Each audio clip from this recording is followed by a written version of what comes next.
I want to talk about sharpening your drive punches. A drive punch is a very important tool that you need to keep good and sharp. If it's not sharp, then you need to use a lot more force to drive it through your leather. So, my trick is I take a drill,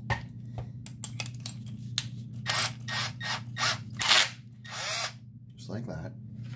Now, for really damaged edges, and this one's not terrible, but I'm going to touch it up on the sandpaper. This is the 220 grit.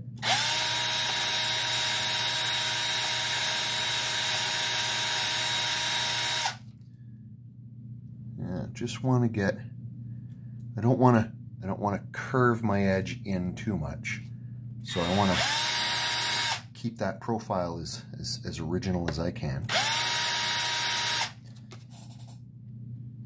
Take some of that damage out. I'm going to step up to a 600 grit stone.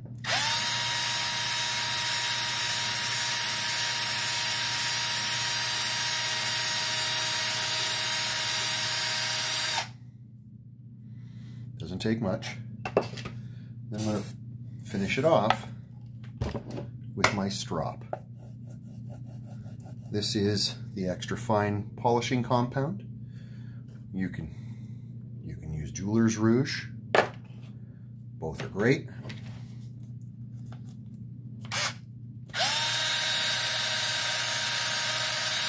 Now, mostly what I'm doing with the polishing compound is I'm taking the scratches that the stone and the paper have put into the outside of my drive punch, and I'm polishing them out.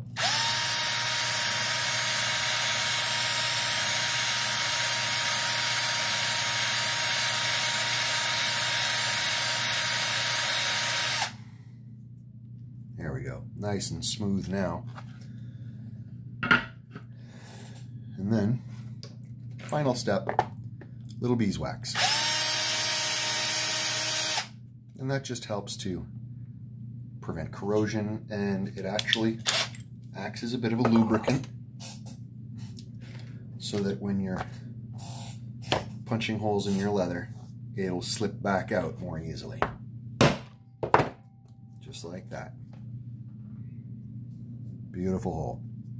Anyway, hope this video helps. Have a great day.